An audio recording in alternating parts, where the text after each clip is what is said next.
Salut à toutes et à tous, c'est Ilyes, j'espère que vous allez bien. On se retrouve aujourd'hui pour une nouvelle interview, une interview avec Nicolas Hott, head coach de Nassourdine Imavov, en tout cas pour son combat contre Roman Dolidze, un combat qui s'est très très bien passé puisque Nassourdine s'est brillamment imposé à la décision majoritaire. C'était en combat principal de l'UFC Vegas numéro 85. Nicolas, on va y revenir avec toi. Comment est-ce que tu vas? Tu reviens tout juste de Las Vegas, merci de m'accorder de ton temps pour répondre à mes questions.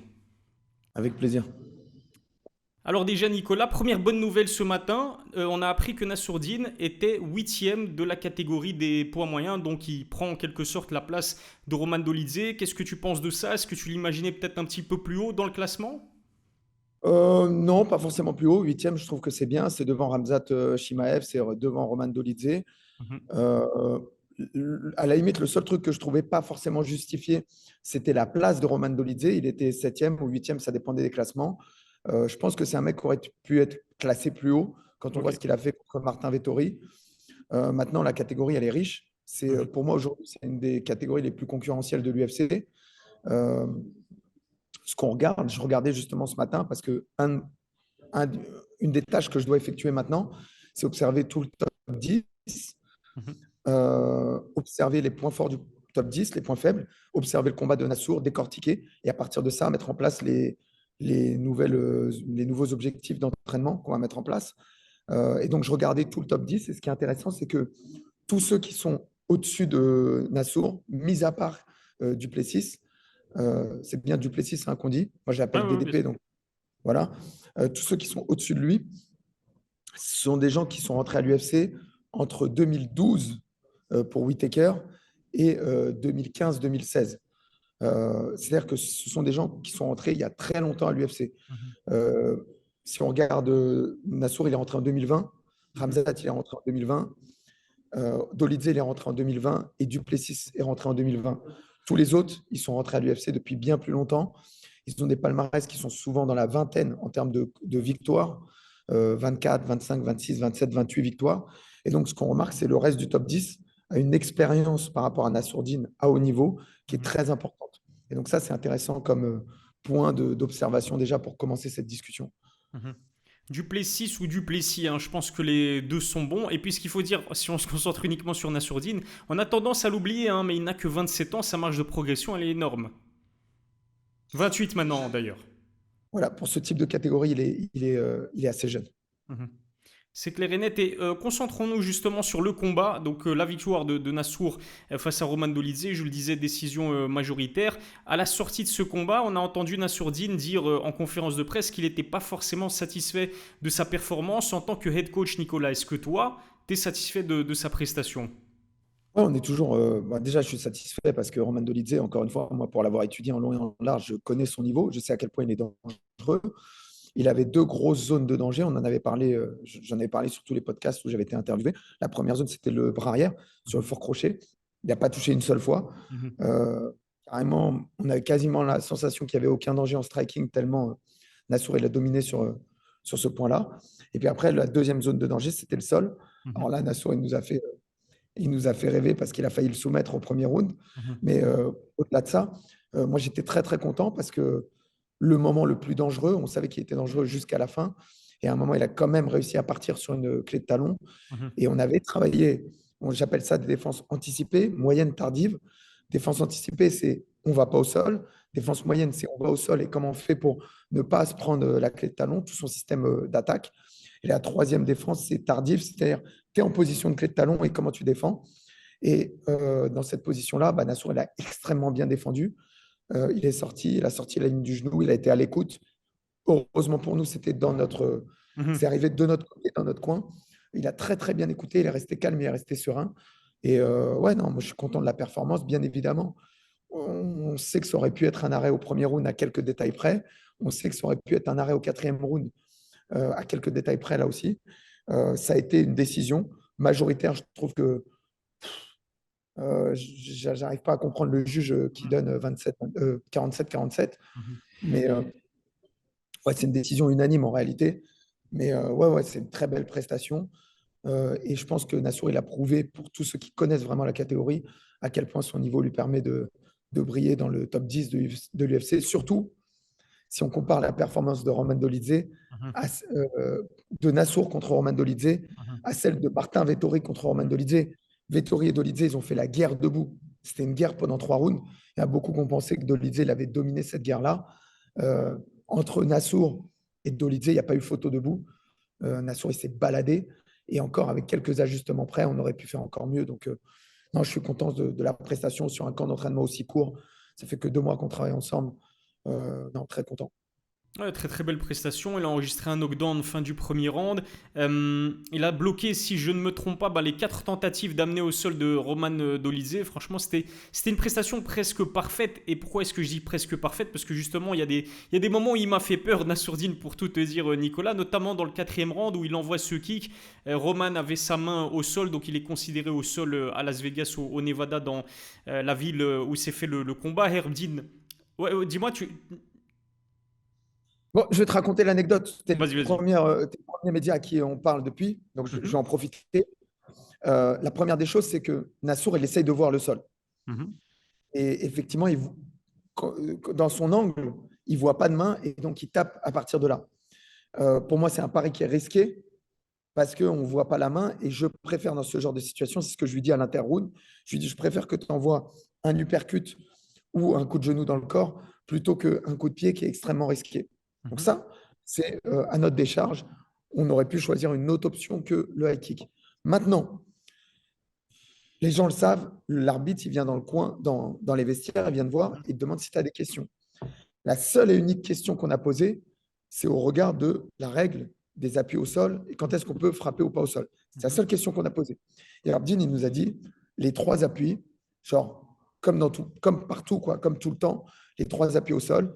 Et il nous a montré la main au sol et il nous a montré le genou au sol. Mhm. Il n'a pas dit le détail. C'est-à-dire que la règle, si tu regardes bien, Mhm. la règle du Nevada, elle dit pas qu'il faut, elle dit pas que les doigts comptent. Hein. Elle dit weight bearing, Mhm. c'est-à-dire supporter le poids au sol. Ouais. Et si on regarde le dernier combat, bah, tout le monde a vu, avec Holm, qui a eu lieu, où il y a eu cette règle-là, la main, elle était à plat, elle était, Mhm. je veux dire, le poids au sol, et il y a eu une succession de coups de genoux et il n'y a pas eu aucun problème. Mhm. Donc pour moi, sur ce point-là, il y a une erreur de l'arbitre, il y a Mhm. une erreur d'Ardine, surtout qu'on lui a posé la question dans les vestiaires et qu'il n'a pas été précis dessus. Alors que, par exemple, il a passé du temps à nous parler de la zone de contact à l'arrière du crâne, alors que ça, on sait très bien, oui, il y a cette petite zone où on ne peut pas taper, et toute cette zone où on peut taper, ça, on le savait. Donc pour moi, il y a une erreur arbitrale. Maintenant, en aucun cas, je dis qu'on aurait dû gagner à ce moment-là. Oui, je pense qu'on aurait dû gagner, mais ça ne me dérange pas d'avoir été jusqu'à la décision, ça ne me dérange pas d'avoir fait les 5 rounds. On n'a pas de souci par rapport à la décision finale. Je dis juste que ça aurait pu être très dangereux Mhm. et ça aurait pu nous coûter cher si Roman Dolidze n'avait pas été, comme ils disent aux États-Unis, man enough, Mhm. guerrier, suffisamment guerrier pour demander à continuer le combat. C'est très intéressant que tu contextualises parce que c'est vrai que quand on regarde les images, en fait, la paume de la main de Roman, elle n'est pas aplatie au sol et c'est vraiment ses doigts qui sont surélevés, on va dire.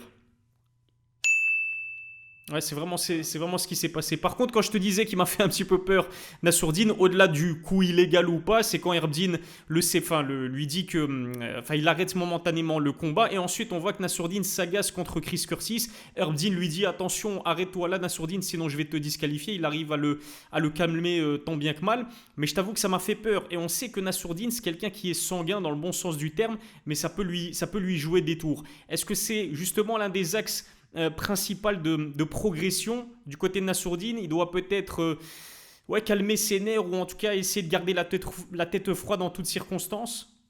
Ouais, oui, oui, c'est évident. Nous, c'est quelque chose sur lequel on travaille aussi à l'entraînement. Euh, il a été, il faut dire la réalité, il a été super relâché pendant ce combat. Il a été relâché. Moi, j'ai des vidéos où on est dans le bus quand on se rend à l'arène et Nassour, il est détendu, il sourit, euh, il fait une petite sieste tranquille. Ensuite, on arrive dans le coin, il est lâché. On voit la vidéo juste avant de rentrer dans le combat où il nous regarde et il sourit avant de rentrer. Il a commencé ce combat relâché, mais c'est vrai que Chris Curtis, tu vois, c'est un peu. On a tous connu un mec comme ça à l'école. Il t'embête tout le temps, il t'embête, il t'embête. Tu vois, c'est vraiment le troll. Et Chris Curtis, ce troll, qui est là il était là dans le coin avec Strickland. Ensuite, Nassour, il l'a affronté. Énorme frustration. Et là, il est encore là. C'est vraiment le troll qui est là tout le temps pour te casser la tête. Et Mhm. à un moment, c'est vrai que l'accumulation de trucs a fait que Nassour, il a pété un plomb, quoi, en Mhm. mode lâche-moi, quoi. Arrête de me parler, tu es dans le coin. Ton rôle, c'est pas de parler. Et Mhm. c'est vrai que à ce niveau-là, bah, moi, je pense que la commission athlétique aussi, elle doit prendre des sanctions ou des menaces et dire, tu es un homme de coin, tu dois la boucler. Mhm. Tu dois pas euh, insulter, tu dois pas provoquer le combattant adverse. Ça, c'est pas normal pour moi. Mhm. Dans le code sportif français, par exemple, il y a le fair play et c'est interdit de faire ce genre de choses. Pour moi, ça devrait être interdit à l'UFC de, si tu es homme de coin, de provoquer comme ça l'adversaire que tu affrontes. Et Mhm. moi, en tant qu'homme de coin, je me verrais jamais faire ça, quoi. Ça sortirait totalement de la normalité pour moi. Donc, C'est un peu aussi l'état d'esprit à l'américaine, Nicolas, qui contraste complètement avec l'état d'esprit qu'on peut avoir en Occident, et particulièrement par exemple les Dagestanais, les Tchétchènes, on sait qu'ils sont très attachés à l'honneur, la fierté, ce qui est le cas aussi de Nassourdine, et tu as l'impression que certains Américains essaient de les titiller parce que justement ça peut peut-être leur faire gagner un combat. On a vu par exemple, mentalité anglo-saxonne, Conor McGregor pousser le trash talk à son paroxysme, je vais y arriver, contre Khabib. Au final, Khabib a pété un plomb. J'ai entendu dire Nassourdine Nicolas, pendant une interview accordée à RMC Sport, qu'il n'avait pas forcément envie de travailler avec un coach mental. Est-ce que tu es d'accord avec ça? Est-ce que tu penses que ça pourrait être utile justement pour que Nassourdine gère mieux ces situations-là? On a vu aussi que ça aurait pu lui jouer un tour contre Joaquin Buckley, Buckley qui avait fait énormément de trash talk avant leur combat. deux choses. La première des choses, c'est que euh, oui, ça peut être la mentalité américaine, mais le coach de l'équipe adverse, Mhm. dont le nom m'échappe continuellement, alors que c'est un super coach, Eric Nixik.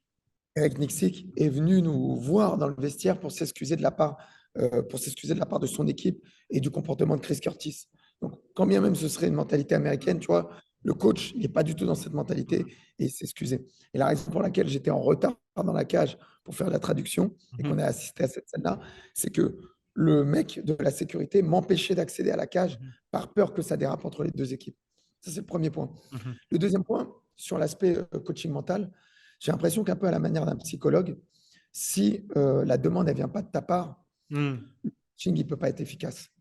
Euh, je pense qu'il y a une réflexion qui peut venir des deux côtés, qui peut venir de l'équipe et qui peut venir de Nassourdine. Mais la réflexion, elle doit venir de ta part. La volonté doit venir de ta part si tu veux qu'elle fonctionne. Et sur cet aspect-là, que ce soit moi ou toute l'équipe, tout le staff, on peut faire un vrai travail de fond appuyé par Nassourdine. Et c'est un travail qu'on fait au quotidien, le travail sur les émotions. Bien évidemment, comme je t'ai dit, bah, il y a des facteurs qui peuvent faire que c'est dérangeant, mais malgré tout, je trouve qu'on a fait un bon travail sur le relâchement global de Nassourdine sur ce combat. Ah, c'est Et clair et net, lui-même a hein. fait un bon travail, même. Au-delà de dire qu'on a fait, parce qu'à la fin, quand même, c'est lui qui fait le job. Mhm. Et il a fait un super travail, je trouve, quand même. Ah, super travail. Personnellement, moi, je me suis régalé devant ce combat de Nassourdine. Au niveau du striking, bon, je le savais déjà qu'il était un ton, voire plus au-dessus par rapport à Roman Dolidze. Et il nous l'a prouvé pendant le combat. Et comme je te l'ai dit tout à l'heure, moi, ce dont j'avais peur, c'était surtout les tentatives d'amener au sol de Roman. On a vu que Nassourdine a bloqué toutes les tentatives. Donc, encore une fois, c'est une prestation magnifique. Et je pense, comme toi, que ça aurait dû être déclaré décision unanime. Je sais pas ce qu'a fait le juge qui a vu une égalité. Franchement, je n'arrive pas à comprendre ça.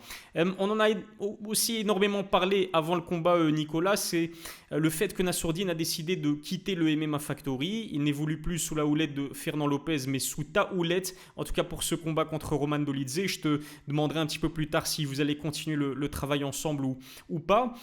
Toi qui es un expert, ce qui n'est pas forcément le cas du grand public qui s'est retrouvé devant le combat, est-ce que tu as déjà perçu des différences entre Nassourdine Imavov contre Roman Dolidze et le Nassourdine Imavov qu'on a vu précédemment contre Chris Curtis, contre Sean Strickland ou même avant contre Joaquin Buckley? Est-ce que tu as déjà réussi? Est-ce que tu as déjà le sentiment d'avoir imposé ta patte au style Nassourdine Imavov?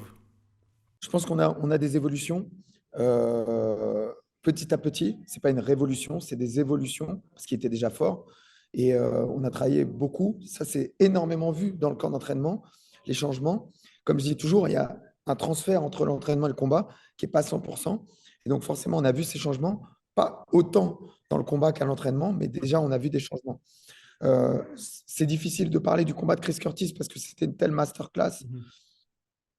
qu'on ne peut pas trop comparer à ce combat. Mais sur des précédents combats, oui, on a vu des évolutions. On a vu des choses qui étaient très, très, très, très positives, notamment au niveau du striking, le type de la jambe avant, le Mhm. 1-2 en ligne, très, très propre, les esquives, la remise en coup de genou, euh, la défense de takedown qui était absolument phénoménale. Comme tu dis, il y a eu 4 tentatives. Il n'y a pas une seule chance, il ne lui a pas laissé une seule chance. Mhm. Le travail au sol qui était très, très bon.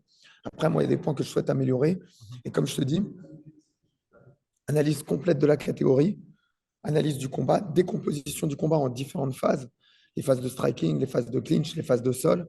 Et à partir de là, on va prendre les directions pour la suite. Et du coup, je réponds à ta question en même temps. Est-ce que le travail va continuer ensemble?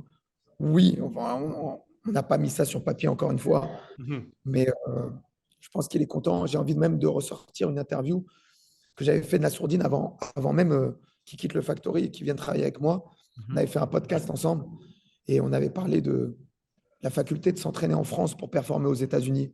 Mhm. Et je pense qu'encore une fois, on a prouvé que en France, on a largement le niveau et les compétences pour progresser et pour exceller aux États-Unis. Et je dirais que cette semaine que j'ai passée à Las Vegas, et notamment, on a été tous les jours au Performance Institute. Mhm. Donc, on a vu tous les grands champions. On a vu Merab, on a vu Sterling, on a vu tous ceux qui étaient sur la carte. On a vu Jack Emerson, on a vu Buckley, on a vu Oumar Nurmagomedov, on a vu X champions. Et je l'ai regardé, on a vu Topuria, je l'ai regardé s'entraîner, je l'ai regardé physiquement. Mhm. Euh, et le seul truc que je me disais en les regardant, c'est vraiment, on n'a rien à leur envier. Mhm. Franchement, on est souvent là à fantasmer où ils sont plus costauds que nous, ils sont pas plus costauds, ils sont pas plus forts, ils sont pas plus techniques. Mhm. Euh, le seul avantage qu'ils ont sur nous, ils croient un peu plus en eux Mhm. que nous, on croit en nous, parce qu'on n'a pas eu la chance encore de travailler, d'avoir beaucoup de combats à l'UFC et d'y croire. Mais je crois qu'aujourd'hui, on y croit de plus en plus. Et on va prouver qu'on a largement le niveau pour les battre, ces gars-là. Ah, en France, comme tu sais, Nicolas, moi je suis belge et quand je regarde ce que vous accomplissez, vous, mes voisins français, bah, c'est une fierté honnêtement parce que Nassourdine aujourd'hui est top 10 dans la catégorie des poids moyens UFC, Cyril Gane est top 5, je pense, dans la catégorie des poids lourds UFC, pareil pour Manon Furo dans sa catégorie. J'oublie Benoît Saint-Denis. Benoît Saint-Denis, comment j'ai pu l'oublier, qui est pas dans le top 10 pour l'instant, mais qui va affronter Dustin Poirier, qui est numéro 3 dans la catégorie des poids légers, donc c'est juste incroyable le niveau en France. Et puis, je rebondis sur ce que tu as dit, mais au niveau de sa préparation Nassourdine, il a pu compter sur Ilian et Soueb Bouafia, qui sont excellents en boxe anglaise en striking. Je pense que Issa Samake, le papa de Bakary Samake, lui a donné aussi un coup de main en boxe anglaise. Thomas Loubersen pour le sol, et puis toi aussi, qui l'a accompagné en tant que head Ahmed coach. Salamov, qui était là pendant Ahmed tout le camp Salamov. d'entraînement. On n'en parle pas assez, mais c'est franchement, pour préparer des lutteurs, Ahmed, c'est de la folie. C'est un tueur à gages, il est d'une gentillesse, il est d'une force qui est incroyable. Euh, on a eu Reda Hamzaoui, Mhm. très gros compétiteur IBJJF. On a eu Nicolas Filipponi, pour moi l'un des meilleurs sur les clés de jambes. Non, vraiment, on a eu un panel, Maxime François, Jorick Montagnac.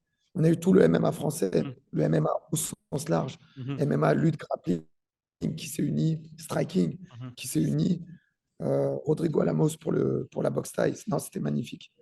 Et je pense même qu'à un moment donné, dans le camp de préparation, Saladin Parnasse est venu lui donner un coup de main. Et puis au-delà de la préparation, Benoît Saint-Denis qui organise justement un live sur Instagram avec Nassourdine Imavov, en fait, j'ai vraiment eu le sentiment que Nassourdine a réussi à fédérer en quelque sorte le MMA français autour de lui. Comment est-ce que tu l'expliques ça, Nicolas?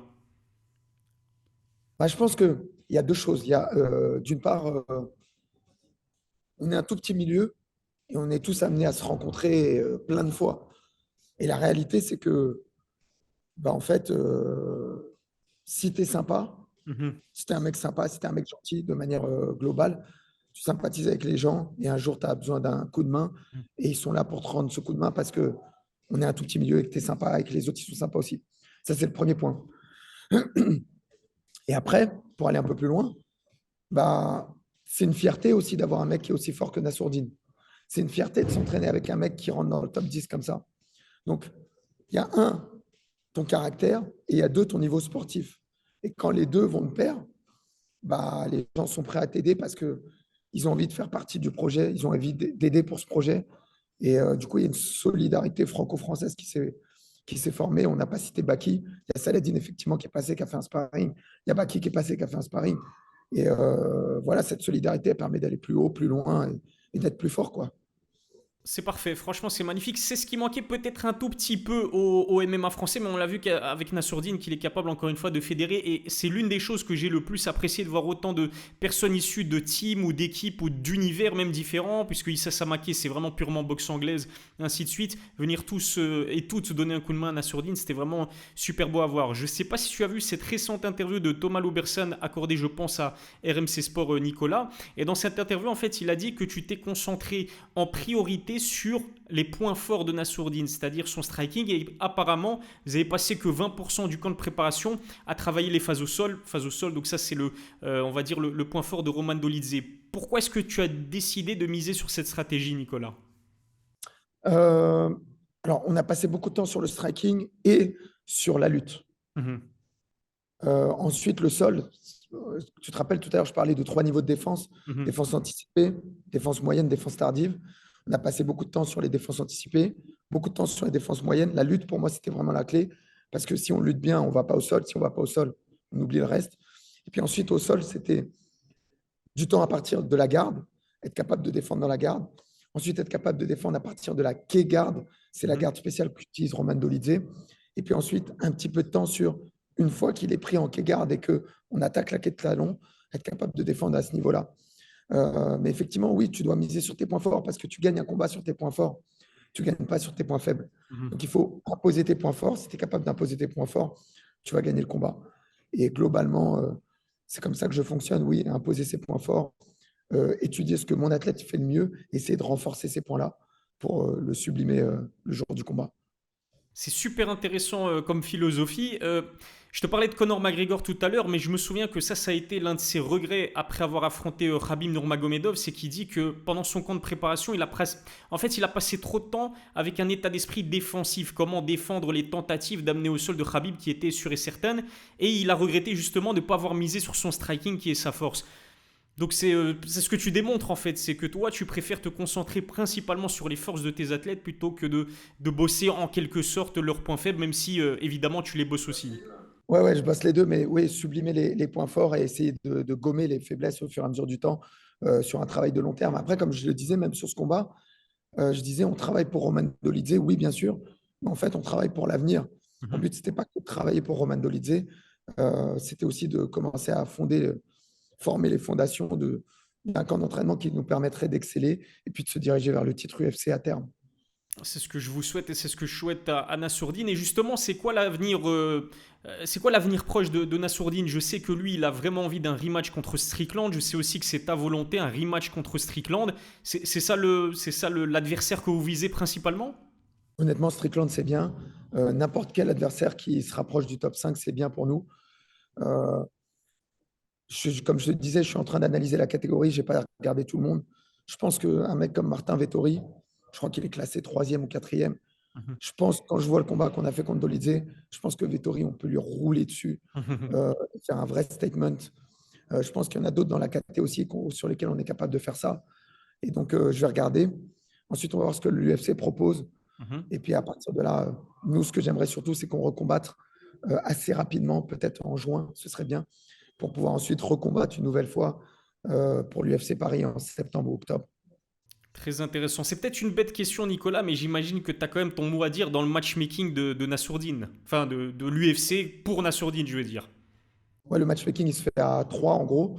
Il y a l'UFC, il y a le management de Nassour, et puis après, il y a Nassour, Daguir, Ibrahim, ses frères, et puis moi. Euh, et les trois parties, on va essayer de décider ensemble quel est l'adversaire optimal pour Nassourdine. Sans vouloir trop partir dans la polémique, Nicolas, c'est vraiment pas ma volonté, mais je veux juste avoir ton opinion sur le matchmaking de Nassourdine sur ses précédents combats. Par exemple, le fait d'avoir affronté absolument Sean Strickland en short notice dans la catégorie des lourds légers, alors qu'à la base c'était Kelvin Gastelum chez les poids moyens. Qu'est-ce que t'en penses? Le fait qu'il y a aussi eu une volonté d'affronter, ou plutôt d'opposer Ikram Aliskerov Anna Sourdini-Mavov, même si le combat ne s'est pas fait, mais on sait qu'Ikram Aliskerov n'était pas classé dans le top 15 des points moyens et en plus de cela, adversaire très dangereux. Est-ce que, avec toi, Ce genre de choses, ce genre de décision, ce sera pas possible. Honnêtement, je ne sais pas. Ce serait très prétentieux de ma part d'arriver sur le terrain et de dire tout de suite je suis conscient de ce qui est possible ou pas possible. Euh, je sais que l'UFC a un gros poids de levier, un gros poids sur ces négociations. On n'est pas capable de tout décider. Maintenant, effectivement, on va essayer de choisir à notre avantage. Alice Kerov, pour moi, c'était une erreur. Mhm. Strickland, ce n'était pas forcément une erreur. Par contre, euh, pour moi, ce qui était une erreur avec Strickland, c'était la gestion du poids. Mhm.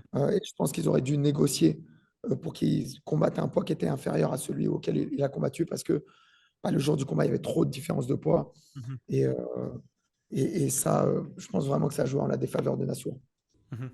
Très bien, moi je voulais vraiment avoir ton opinion là-dessus. En tout cas, merci beaucoup Nicolas. Il me reste une dernière question à te poser. En fait, j'en avais deux, mais tu as répondu à l'avant-dernière qui était de savoir si tu continues ou pas ton aventure avec Nassourdine. J'ai bien compris que c'était ton envie et son envie, mais on verra si ça s'officialise en quelque sorte dans les prochains jours, les prochaines semaines, puisque il n'y a pas de contrat signé entre vous, hein. C'est ça Nicolas, c'est plus une parole d'homme. C'est une parole d'homme. Ça suffit. Ah, c'est très très beau, c'est très très beau. Et donc, d'un point de vue personnel, toi, Nicolas, parce que j'imagine que t'as pas que Nassourdine dont tu t'occupes, c'est quoi la suite pour toi d'un point de vue personnel? À la suite, on a les débuts en professionnel de Delphine Benouache, Mhm, qui a fait deuxième au championnat du monde amateur. Là, elle fait ses débuts en pro au KOF en mars, le 15 mars. mhm, Donc, voilà, belle échéance. mhm, Ensuite, on a la semaine d'après, on a un combat de Jorick Montagnac qui mhm, continue sur sa lancée à l'Octagone. Il me semble qu'il a re-signé un contrat avec l'Octagone. 3 combats. Donc, on a des beaux objectifs pour Jorick et pour Delphine. Mais ces objectifs, bien évidemment, ils passent par des victoires. mhm. Donc, le but, que ce soit pour Jorick, Delphine ou même pour Nassourdine, c'est d'avoir une année 2024 bien chargée, à laquelle on a un maximum de combats. Comme moi, ma philosophie, c'est qu'un combattant se doit de combattre le plus souvent possible. Et donc, pour Delphine, on a 3 combats prévus jusqu'à juin. Mhm. Notre but, je vais essayer d'appeler le KSW juste après, cet après-midi, de les appeler et j'aimerais bien pouvoir la placer entendre dans cette interview si jamais le coup de fil ne se passe pas. En tout cas, j'aimerais bien essayer de la placer sur la carte KSW Paris. Ça, on aurait un quatrième combat, ce serait magnifique. 4 combats avant juin, ça c'est l'idéal pour Delphine. Et si tout se passe bien, bien évidemment. Et puis ensuite, pour Jorik, on vise 3 à 4 combats dans l'année. Et puis, peut-être l'évolution, si tout se passe bien encore, vers des grandes organisations en fin d'année. Super intéressant, très beau programme. Et en ce qui concerne Nassourdine, comme tu l'as dit, potentiellement, prochain combat à l'UFC au mois de juin, c'est ça, hein? Moi, c'est vrai, mai ou juin euh, pour Nassourdine. Et puis ensuite, septembre à Paris. Et puis, disons, rêvons d'une année parfaite, probablement aux États-Unis.